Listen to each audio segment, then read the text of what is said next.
Bonsoir à tous et bienvenue à cette édition du 20h sur Equinox Télévision. À la une de ce journal, alors que le débat sur une éventuelle d'évaluation du franc CFA anime la toile mais également la presse camerounaise, la Banque des États de l'Afrique centrale se prononce. Selon Abad Mahamatoli, cette dévaluation n'est pas envisagée. Le gouverneur de la BEAC était face à la presse à Yaoundé où il a également annoncé une légère embellie dans la situation économique de la sous-région. Vous allez l'entendre dans cette édition du journal. Du sang sur nos routes, 2 femmes ont été brutalement arrachées à la vie à Tchon, à l'ouest du pays. De retour d'un deuil, elles ont été violemment percutées par un véhicule.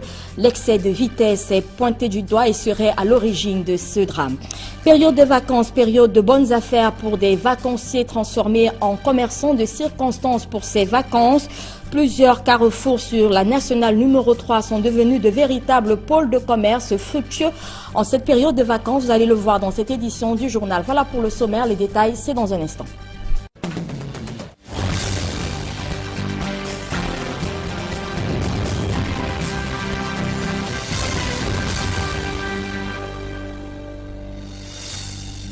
Encore bonsoir mesdames, messieurs, bienvenue à cette édition du journal. D'abord, cet accident de la circulation, je vous le disais, survenu à Tchon, à l'ouest du pays et qui a causé la mort de 2 personnes, 2 femmes de retour d'un deuil dans une famille ont été brutalement percutées par un véhicule qui roulait à vive allure alors qu'elles marchaient selon des témoins au bord de la route. Des précisions dans ce reportage de Leclerc Tchakem et Mirabel Mazo.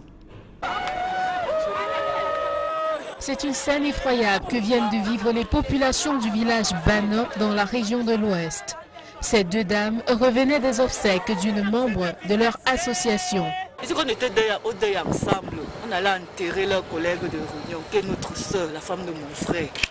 On a tout fait ce qu'on rentrait déjà. Il y a un gars qui a appelé la voiture, on a réservé le bus, on a réservé les places. Nous on était dans la voiture.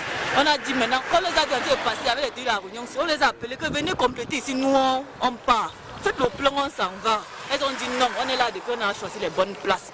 Et ils vont aller prendre leur voiture en route. Elles ont été violemment percutées par cette voiture immatriculée 250236 d'une agence de téléphonie mobile de la place. Les 2 dames marchaient à pied. Il y a une qui est dans la réunion de ma coépouse qui est décédée. Elle était en train d'aller rejoindre ses camarades dans le car qui les a ramenés de Douala pour ici. C'est comme ça que le véhicule les prend. Le véhicule est au fond là-bas.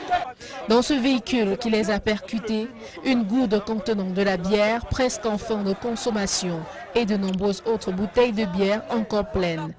De quoi laisser entendre que le conducteur qui roulait à tombeau ouvert était en état d'ivresse. Sur le site de l'accident, à la vue de ces corps sans vie, fracturés et plongés dans un bain de sang, les riverains sont terrifiés. C'est douloureux. C'est un accident tragique parmi tant d'autres qui vient une fois de plus poser la problématique de la moralité de nos conducteurs sur nos axes routiers. Le chauffeur et son compagnon restent pour le moment introuvables. Je le disais tout à l'heure, c'est un débat qui a cours dans les milieux économiques, mais également sur la toile et dans la presse camerounaise. Le franc CFA sera-t-il dévalué? Eh bien, la BEAC vient de trancher. Le sujet n'est pas à l'ordre du jour. Mieux, il n'est pas du tout envisagé. Ce sont là les propos du gouverneur de la BEAC. Il était face à la presse à Yaoundé. Occasion également d'annoncer quelques embellies dans l'économie de la sous-région. Des précisions avec Marcelin Gansop.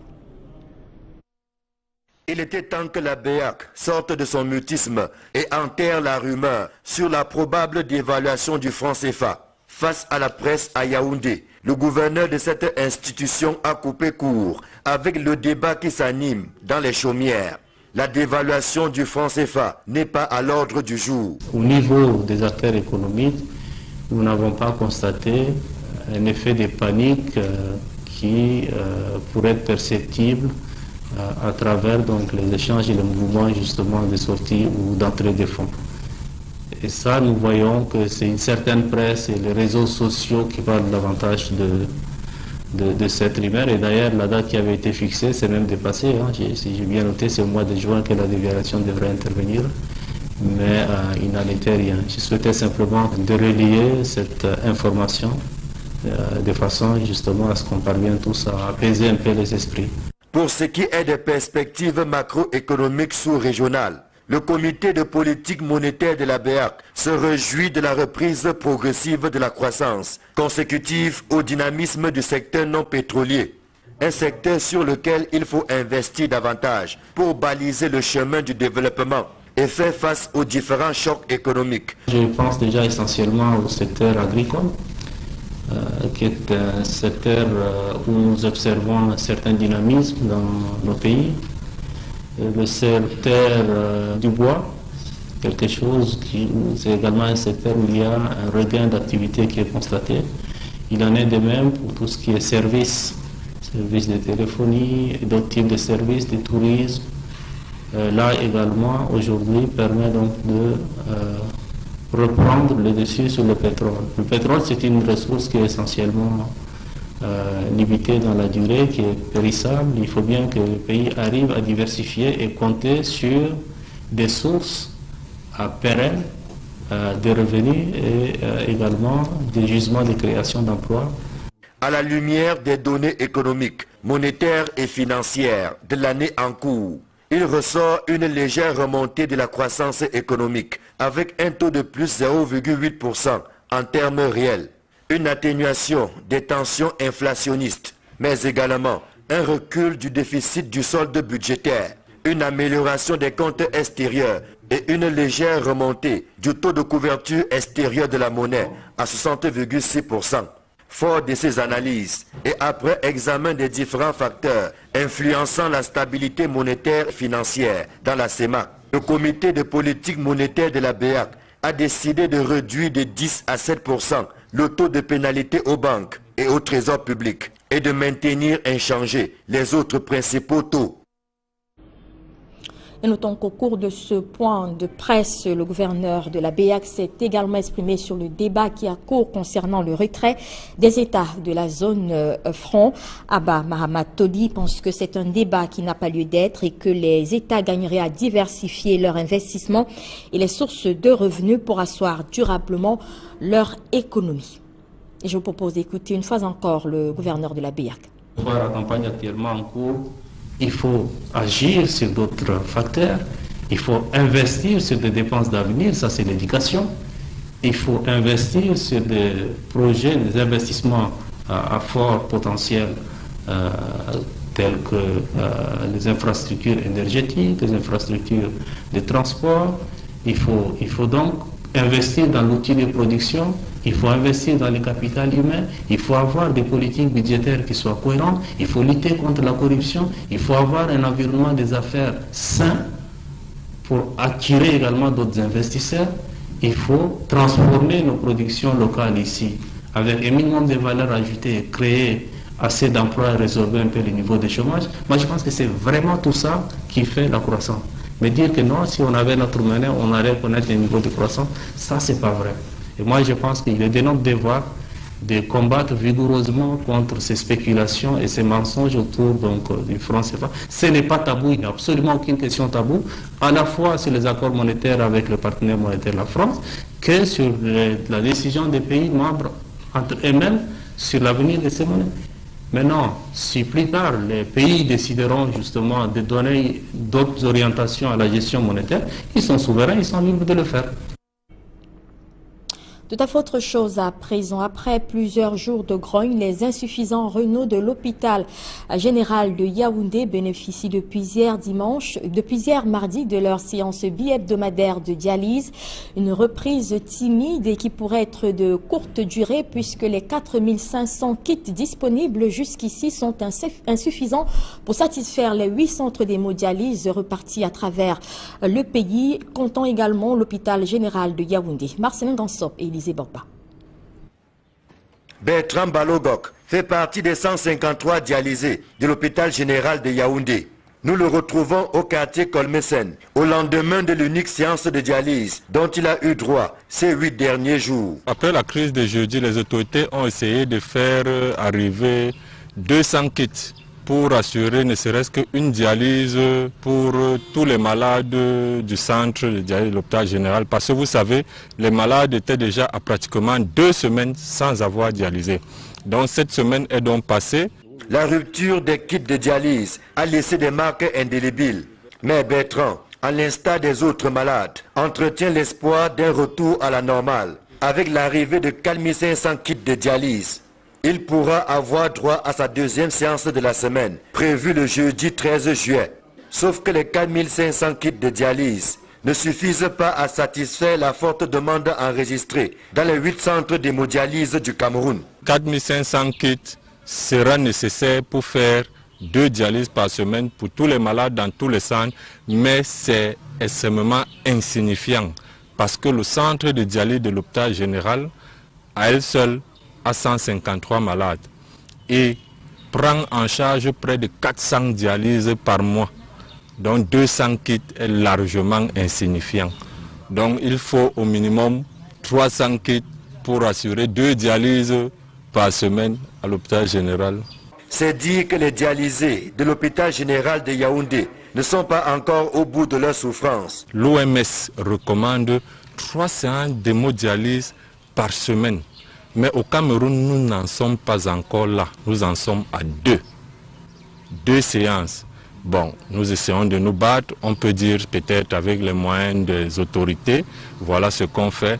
Mais quand ces 2 séances même ne parviennent pas à être régulières, là ça pose vraiment un véritable problème. Si la cargaison annoncée par le ministre de la Santé publique n'arrive pas dans les délais, il n'est pas exclu que les malades d'insuffisance rénale reviennent dans la rue, pancarte à la main, pour revendiquer une meilleure prise en charge.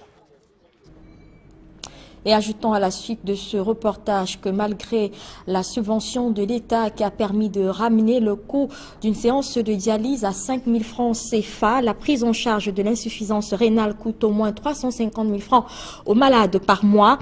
C'est que la constitution d'un kit de dialyse, par exemple, reste onéreuse. Je propose d'écouter une fois encore le témoignage de cet insuffisant rénal au micro de Marcelin Gansop. Un kit de dialyse est un ensemble d'éléments nécessaires pour permettre à un malade de dialyser. C'est constitué généralement les lignes, les reins, le bibac, un set et puis les aiguilles pour injecter et un set.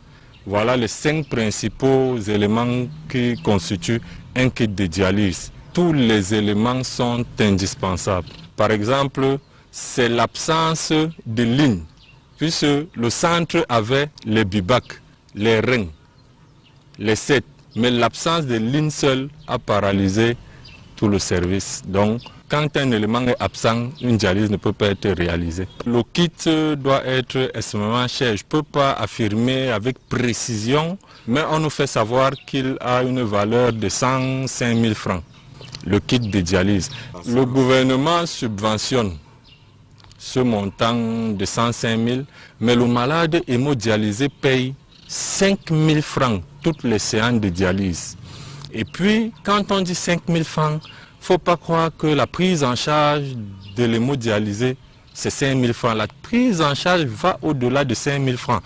Parce qu'il y a la prise en charge au plan clinique, il y a la prise en charge au plan biologique, il y a la prise en charge au plan radiologique. Il y a des examens radiologiques qui s'élèvent à des centaines de mille. Il y a des examens biologiques qu'il faut faire chaque année. De manière globale, l'association camerounaise a fait un travail là-dessus.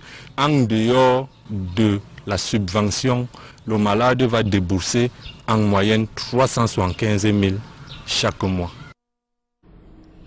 On n'est malheureusement pas encore sorti de l'auberge dans les guéguerres entre artistes liés à la gestion du droit d'auteur au Cameroun, alors que la fusion de 2 sociétés donc chargées de la gestion de ce droit d'auteur vient de s'effectuer à Yaoundé. Des voix s'élèvent déjà pour dénoncer cette décision. Un collectif d'artistes musiciens conduit par Koti François se dit surpris par cette décision.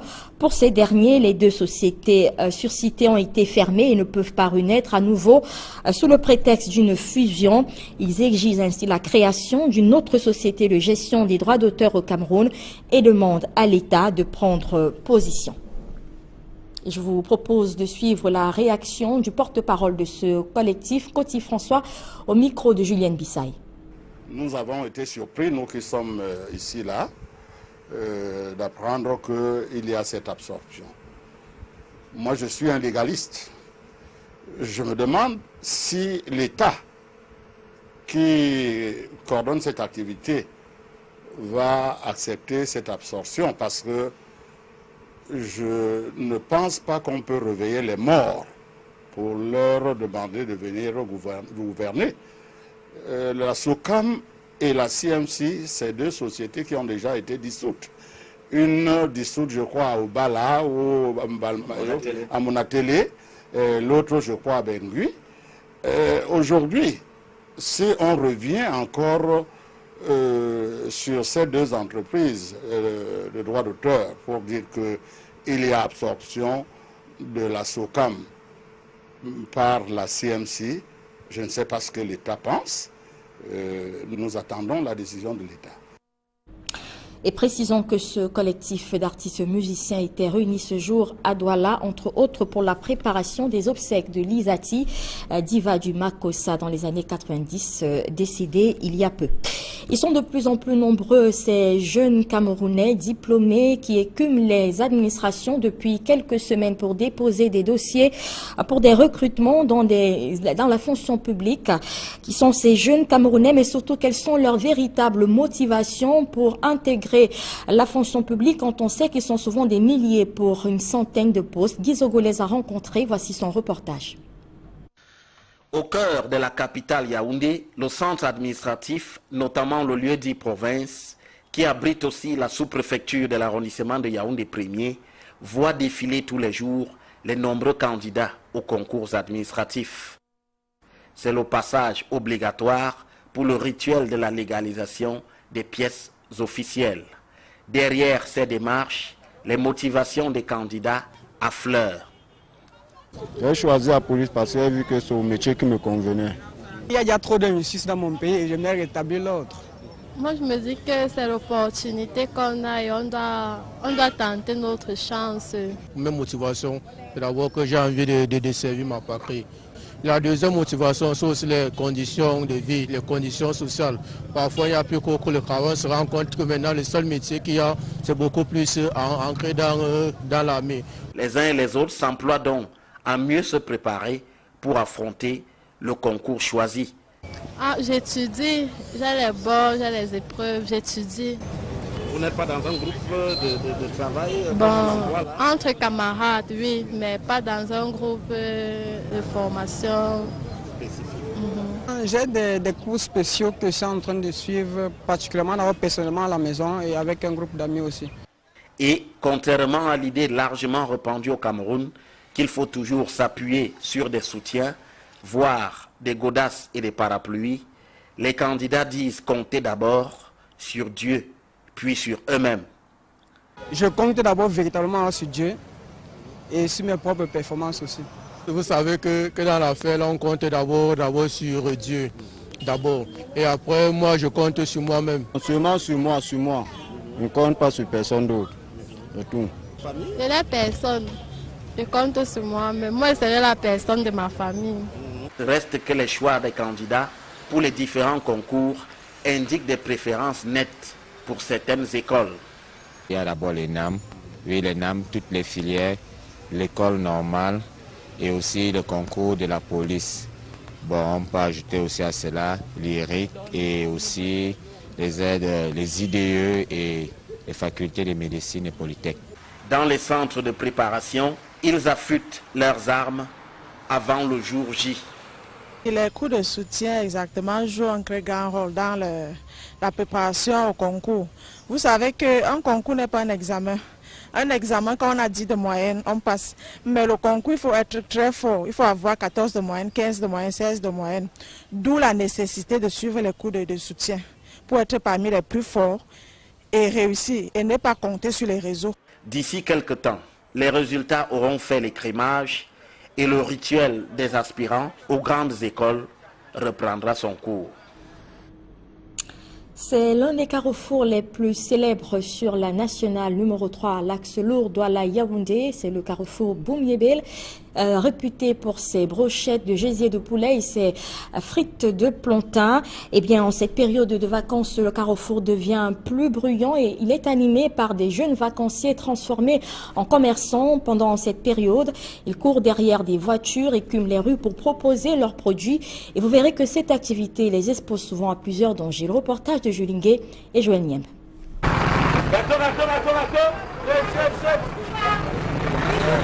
Bienvenue au carrefour Boum-Yébel, localité située sur la nationale numéro 3.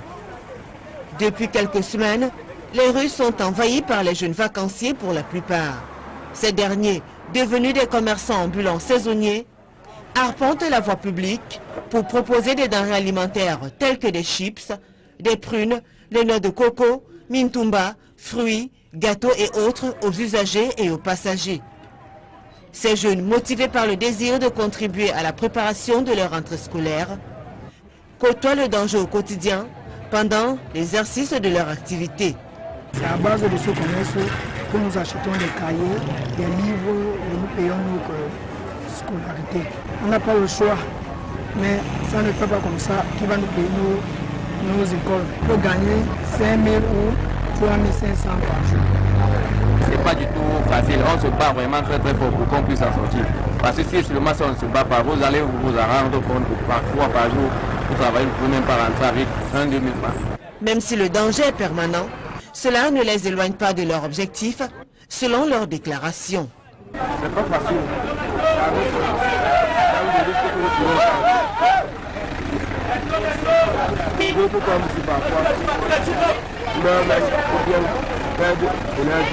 Bon, c'est un peu risqué, mais on dit dans la vie, il faut s'attendre partout, il faut tout essayer pour voir si tu vas marcher ou pas. On contrôle d'abord les routes avant de traverser. Quand la voiture passe, on s'arrête, quand ça gare, on entre dedans, on va à l'intérieur. Ces jeunes commerçants, conscients du risque, disent néanmoins faire de bonnes affaires en cette période de trêve. Et quand bien même les affaires ne marchent pas, ils ne désespèrent pas. On fait la peine à 6 000, on part, on nous donne 10 500.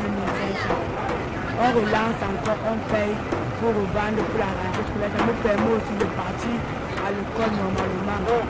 Ici, on vend 25% autant pour moi. Ça veut dire un paquet vendu, vous avez 25 francs à l'intérieur. Quand je vends mes 2 paniers de chips de 10 000 par jour, ça me fait 5 000. Le carrefour Boum-Yébel est devenu un véritable centre des affaires. Ici, la vie est rythmée par les incessants mouvements des camions, bus et véhicules de tourisme qui font la navette entre les 2 grandes métropoles du pays, Douala et Yaoundé. Et vous l'avez vu, cette période de vacances est propice aux activités commerciales. À côté du carrefour Boum-Yébel, d'autres petits carrefours sont devenus aussi des points d'arrêt prisés par les passagers et les agences de voyage. Dans ces carrefours, les activités commerciales sont tout aussi juteuses. On découvre tout cela avec Joël Niemb et Donald Brice-Camgan.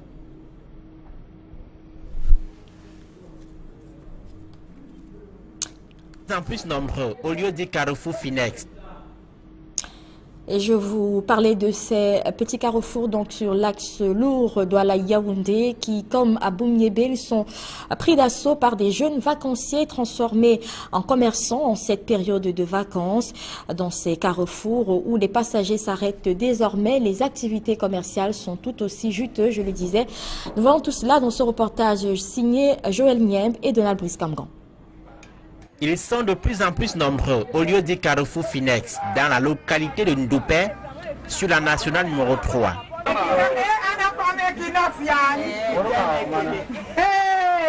Cette période des vacances est une saison d'ouvrage grasse pour ces commerçants.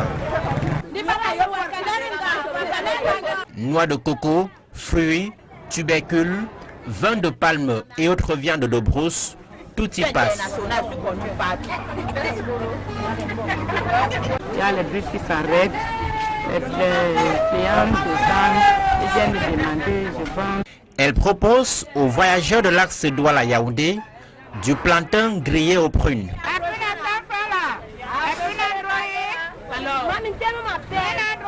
peux vendre même un filet de plumes par jour. Il y a quelques années, cet espace n'était pourtant qu'un petit arrêt où les passagers se soulageaient avant de reprendre la route. Mais aujourd'hui, les commerçants viennent des localités environnantes, Boumniébel, Diban, Sombo et autres Pouma. En moyenne, après avoir vendu, chacun peut rentrer avec 50 000. Quand ça ne marche pas, chacun peut rentrer avec 20 000 dans sa poche. Par jour, parfois, si le marché passe parfois, nous pouvons même rentrer même avec le filet de parfois 5 000, 10 000, parfois d'autres gens rentrent même avec les intérêts de 50 000. Et c'est tant mieux pour les affaires.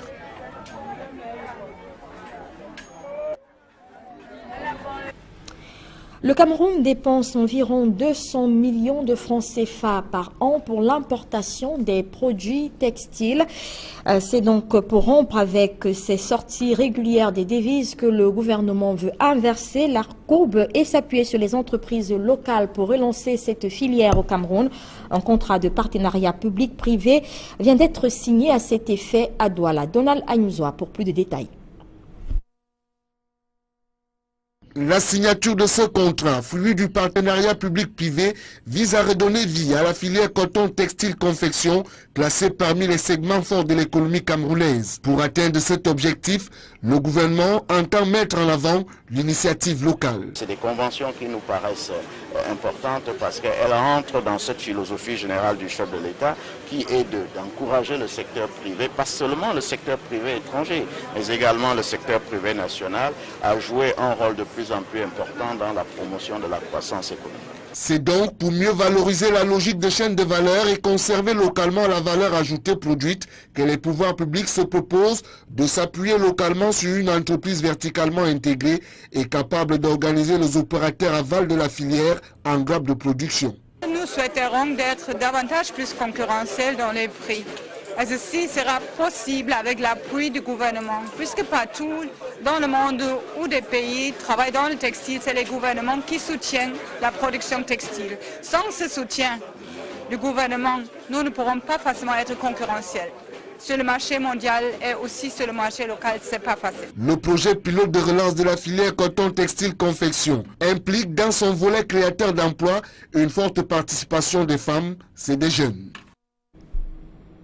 C'est la fin de cette édition du journal. Merci de l'avoir suivi. Les programmes se poursuivent sur Equinox Télévision.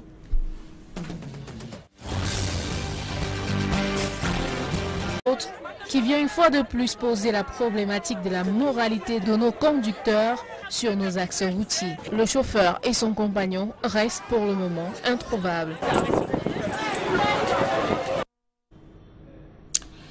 Je le disais tout à l'heure, c'est un débat qui a cours dans les milieux économiques, mais également sur la toile et dans la presse camerounaise. Le franc CFA sera-t-il dévalué? Eh bien, la BEAC vient de trancher. Le sujet n'est pas à l'ordre du jour. Mieux, il n'est pas du tout envisagé. Ce sont là les propos du gouverneur de la BEAC. Il était face à la presse à Yaoundé. Occasion également d'annoncer quelques embellis dans l'économie de la sous-région. Des précisions avec Marcelin Gansop. Il était temps que la BEAC sorte de son mutisme et enterre la rumeur sur la probable dévaluation du franc CFA. Face à la presse à Yaoundé, le gouverneur de cette institution a coupé court avec le débat qui s'anime dans les chaumières. La dévaluation du franc CFA n'est pas à l'ordre du jour. Au niveau des acteurs économiques, nous n'avons pas constaté un effet de panique qui pourrait être perceptible à travers donc, les échanges et les mouvements justement de sortie ou d'entrée des fonds. Et ça, nous voyons que c'est une certaine presse et les réseaux sociaux qui parlent davantage de cette rumeur. Et d'ailleurs, la date qui avait été fixée s'est même dépassée. Hein. Si j'ai bien noté, c'est au mois de juin que la dévaluation devrait intervenir. Mais il n'en était rien. Je souhaitais simplement de relier cette information de façon justement à ce qu'on parvienne tous à apaiser un peu les esprits. Pour ce qui est des perspectives macroéconomiques sous-régionales, le comité de politique monétaire de la BEAC se réjouit de la reprise progressive de la croissance, consécutive au dynamisme du secteur non pétrolier. un secteur sur lequel il faut investir davantage pour baliser le chemin du développement et faire face aux différents chocs économiques. Je pense déjà essentiellement au secteur agricole, qui est un secteur où nous observons un certain dynamisme dans nos pays. Le secteur du bois, quelque chose qui c'est également un secteur où il y a un regain d'activité qui est constaté. Il en est de même pour tout ce qui est services de téléphonie et d'autres types de services, de tourisme. Là également, aujourd'hui, permet donc de reprendre le dessus sur le pétrole. Le pétrole, c'est une ressource qui est essentiellement limitée dans la durée, qui est périssable. Il faut bien que le pays arrive à diversifier et compter sur des sources pérennes de revenus et également des gisements de création d'emplois. À la lumière des données économiques, monétaires et financières de l'année en cours, il ressort une légère remontée de la croissance économique avec un taux de plus 0,8% en termes réels, une atténuation des tensions inflationnistes, mais également un recul du déficit du solde budgétaire, une amélioration des comptes extérieurs et une légère remontée du taux de couverture extérieure de la monnaie à 60,6%. Fort de ces analyses et après examen des différents facteurs influençant la stabilité monétaire financière dans la CEMAC, le comité de politique monétaire de la BEAC a décidé de réduire de 10 à 7% le taux de pénalité aux banques et au trésor public et de maintenir inchangés les autres principaux taux. Et notons qu'au cours de ce point de presse, le gouverneur de la BEAC s'est également exprimé sur le débat qui a cours concernant le retrait des États de la zone franc. Abba Mahamat Todi pense que c'est un débat qui n'a pas lieu d'être et que les États gagneraient à diversifier leur investissement et les sources de revenus pour asseoir durablement leur économie. Et je vous propose d'écouter une fois encore le gouverneur de la BEAC. La campagne actuellement en cours. Il faut agir sur d'autres facteurs, il faut investir sur des dépenses d'avenir, ça c'est l'éducation. Il faut investir sur des projets, des investissements à fort potentiel, tels que les infrastructures énergétiques, les infrastructures de transport. Il faut donc investir dans l'outil de production, il faut investir dans le capital humain, il faut avoir des politiques budgétaires qui soient cohérentes, il faut lutter contre la corruption, il faut avoir un environnement des affaires sain pour attirer également d'autres investisseurs. Il faut transformer nos productions locales ici avec un minimum de valeur ajoutée et créer assez d'emplois et résorber un peu le niveau de chômage. Moi je pense que c'est vraiment tout ça qui fait la croissance. Mais dire que non, si on avait notre monnaie, on allait connaître un niveau de croissance, ça c'est pas vrai. Et moi je pense qu'il est de notre devoir de combattre vigoureusement contre ces spéculations et ces mensonges autour du franc CFA. Ce n'est pas tabou, il n'y a absolument aucune question tabou, à la fois sur les accords monétaires avec le partenaire monétaire la France, que sur la décision des pays membres entre eux-mêmes sur l'avenir de ces monnaies. Maintenant, si plus tard les pays décideront justement de donner d'autres orientations à la gestion monétaire, ils sont souverains, ils sont libres de le faire. Tout à fait autre chose à présent. Après plusieurs jours de grogne, les insuffisants rénaux de l'hôpital général de Yaoundé bénéficient depuis hier mardi de leur séance bi-hebdomadaire de dialyse. Une reprise timide et qui pourrait être de courte durée puisque les 4500 kits disponibles jusqu'ici sont insuffisants pour satisfaire les 8 centres d'hémodialyse repartis à travers le pays, comptant également l'hôpital général de Yaoundé. Marcelin Gansop et Élisée Borba. Bertrand Balogok fait partie des 153 dialysés de l'hôpital général de Yaoundé. Nous le retrouvons au quartier Colmesen, au lendemain de l'unique séance de dialyse dont il a eu droit ces 8 derniers jours. Après la crise de jeudi, les autorités ont essayé de faire arriver 200 kits pour assurer ne serait-ce qu'une dialyse pour tous les malades du centre de dialyse de l'hôpital général. Parce que vous savez, les malades étaient déjà à pratiquement 2 semaines sans avoir dialysé. Donc cette semaine est donc passée. La rupture des kits de dialyse a laissé des marques indélébiles. Mais Bertrand, à l'instar des autres malades, entretient l'espoir d'un retour à la normale avec l'arrivée de 4500 kits de dialyse. Il pourra avoir droit à sa deuxième séance de la semaine, prévue le jeudi 13 juillet. Sauf que les 4500 kits de dialyse ne suffisent pas à satisfaire la forte demande enregistrée dans les 8 centres d'hémodialyse du Cameroun. 4500 kits sera nécessaire pour faire 2 dialyses par semaine pour tous les malades dans tous les centres, mais c'est extrêmement insignifiant parce que le centre de dialyse de l'hôpital général, à elle seule, a 153 malades et prend en charge près de 400 dialyses par mois. Donc 200 kits est largement insignifiant. Donc il faut au minimum 300 kits pour assurer 2 dialyses par semaine à l'hôpital général. C'est dire que les dialysés de l'hôpital général de Yaoundé ne sont pas encore au bout de leur souffrance. L'OMS recommande 3 séances d'hémodialyse par semaine. Mais au Cameroun, nous n'en sommes pas encore là. Nous en sommes à 2 séances. Bon, nous essayons de nous battre, on peut dire peut-être avec les moyens des autorités, voilà ce qu'on fait. Mais quand ces 2 séances même ne parviennent pas à être régulières, là ça pose vraiment un véritable problème. Si la cargaison annoncée par le ministre de la Santé publique n'arrive pas dans les délais, il n'est pas exclu que les malades d'insuffisance rénale reviennent dans la rue, pancarte à la main, pour revendiquer une meilleure prise en charge. Et ajoutons à la suite de ce reportage que malgré la subvention de l'État qui a permis de ramener le coût d'une séance de dialyse à 5 000 francs CFA, la prise en charge de l'insuffisance rénale coûte au moins 350 000 francs aux malades par mois. C'est que la constitution d'un kit de dialyse, par exemple, reste onéreuse. Je propose d'écouter une fois encore le témoignage de cet insuffisant rénal au micro de Marcelin Gansop. Un kit de dialyse est un ensemble d'éléments nécessaires pour permettre à un malade de dialyser. C'est constitué généralement les lignes, les reins, le bibac, un set et puis les aiguilles pour injecter et un set. Voilà les 5 principaux éléments qui constituent un kit de dialyse. Tous les éléments sont indispensables. Par exemple, c'est l'absence de lignes.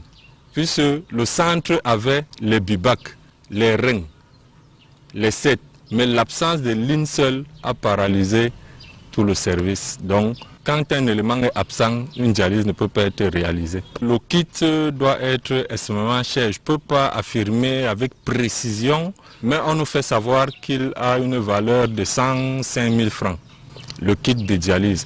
Le gouvernement subventionne ce montant de 105 000, mais le malade hémodialysé paye 5 000 francs toutes les séances de dialyse. Et puis, quand on dit 5 000 francs, il ne faut pas croire que la prise en charge de l'hémodialysé. Bonsoir à tous et bienvenue à cette édition du 20h sur Equinox Télévision. À la une de ce journal, alors que le débat sur une éventuelle d'évaluation du franc CFA anime la toile mais également la presse camerounaise, la Banque des États de l'Afrique centrale se prononce. Selon Abad Mahamatoli, cette dévaluation n'est pas envisagée. Le gouverneur de la BEAC était face à la presse à Yaoundé où il a également annoncé une légère embellie dans la situation économique de la sous-région. Vous allez l'entendre dans cette édition du journal. Du sang sur nos routes, 2 femmes ont été brutalement arrachées à la vie à Tchon, à l'ouest du pays. De retour d'un deuil, elles ont été violemment percutées par un véhicule. L'excès de vitesse est pointé du doigt et serait à l'origine de ce drame. Période de vacances, période de bonnes affaires pour des vacanciers transformés en commerçants de circonstances pour ces vacances. Plusieurs carrefours sur la nationale numéro 3 sont devenus de véritables pôles de commerce fructueux en cette période de vacances. Vous allez le voir dans cette édition du journal. Voilà pour le sommaire, les détails, c'est dans un instant.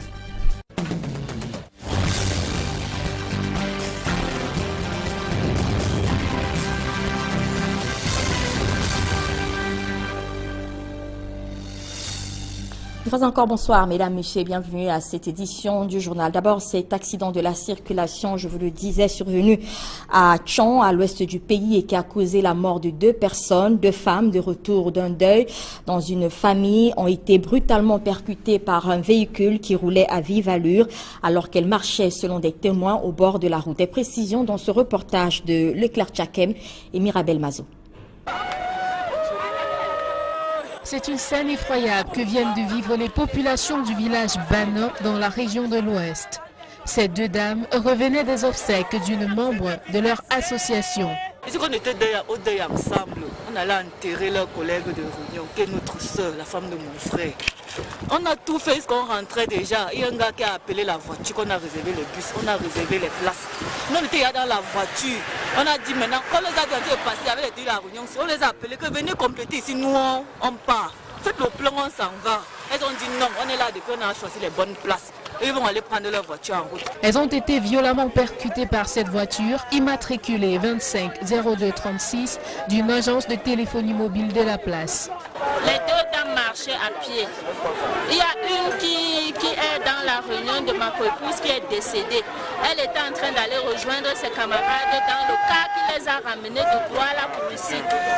C'est comme ça que le véhicule là les prend. Le véhicule là est au fond là-bas.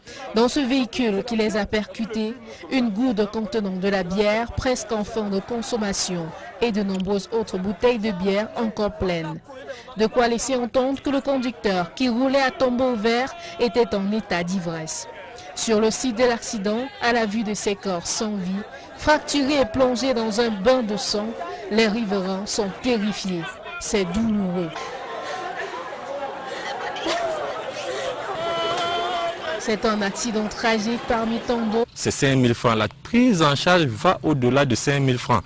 Parce qu'il y a la prise en charge au plan clinique, il y a la prise en charge au plan biologique, il y a la prise en charge au plan radiologique. Il y a des examens radiologiques qui s'élèvent à des centaines de mille. Il y a des examens biologiques qu'il faut faire chaque année. De manière globale, l'association camerounaise a fait un travail là-dessus.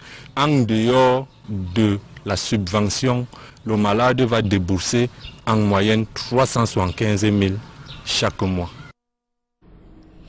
On n'est malheureusement pas encore sorti de l'auberge dans les guéguerres entre artistes liés à la gestion du droit d'auteur au Cameroun, alors que la fusion de deux sociétés donc chargées de la gestion de ce droit d'auteur vient de s'effectuer à Yaoundé. Des voix s'élèvent déjà pour dénoncer cette décision. Un collectif d'artistes musiciens conduit par Koti François se dit surpris par cette décision.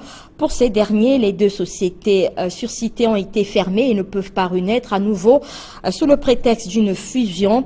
Ils exigent ainsi la création d'une autre société de gestion des droits d'auteur au Cameroun et demandent à l'État de prendre position.